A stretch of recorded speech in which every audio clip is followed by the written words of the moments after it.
Hi everybody, it's Honest John, and I'll be coming home tomorrow, so this will be my last video on the road for a while, and I decided to dedicate it to my profession, comedy. It's something I think I know a little something about. A long time ago, a very wise person, I'm not sure who it was, said, "Always leave them wanting more." This is the very essence of show business. And yet a lot of comics, many of them successful, famous, and very talented, often forget this. A while back, Dave Chappelle, who is really a brilliant comic, stayed on stage for something like 7 hours. Less than a month later, Dave Chappelle, Dane Cook, decided he was going to outdo Chappelle and stayed on stage for about 8 hours. Now, I don't know what these guys were thinking at the time. I suspect that they're proud of this and view it as some sort of accomplishment. They shouldn't be, and it's not. I have a master's degree in psychology, and one of the first things we learn in studying psychology is that all behavior is communication. So think about what this behavior communicates.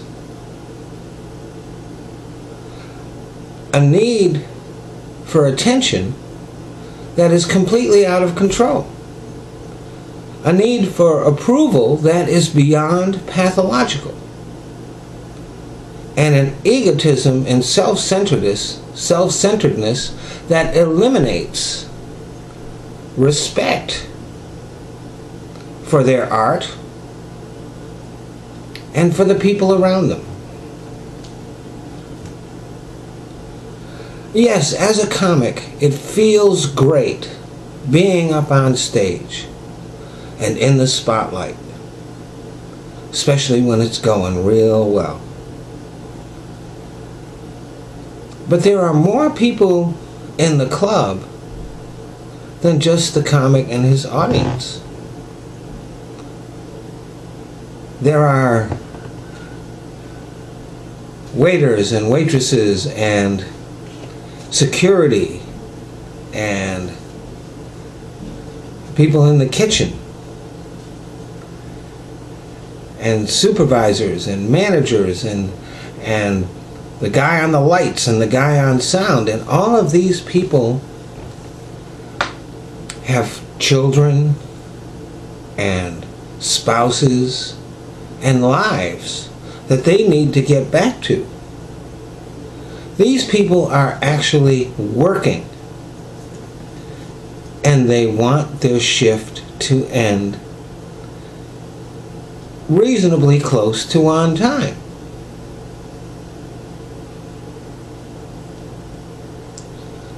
Being talented or famous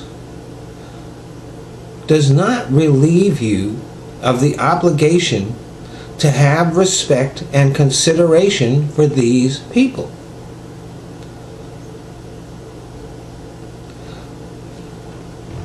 I've also been at clubs where you have a bunch of maybe newer and less famous comics waiting to perform, and someone like Joe Rogan or Eddie Griffin will go up on stage and ignore the light that is the signal for them to end their set.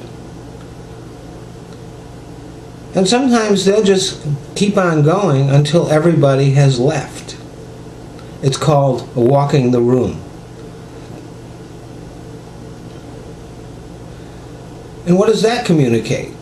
Well, it communicates a complete lack of respect for their fellow comics and for their audience.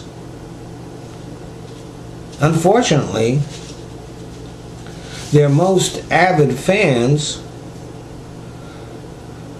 will encourage them to continue and reward this behavior. and even club owners avoid confronting this. Avoid taking any action against the comics who do this, if they're well known.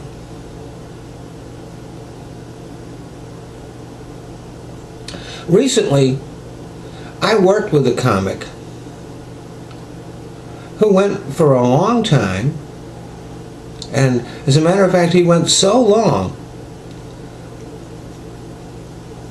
that he dashed off stage because he really had to pee, and he didn't even make it to the restroom. He pissed his pants.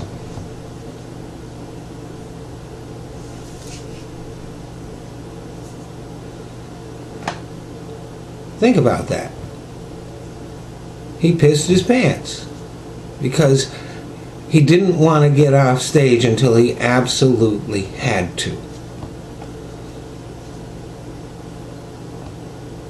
Now, these aren't bad people. But being talented and even sometimes famous doesn't mean that you don't have flaws in your character. And that's what this is. It's a character flaw. A deep-seated need for attention and approval that goes beyond what is normal.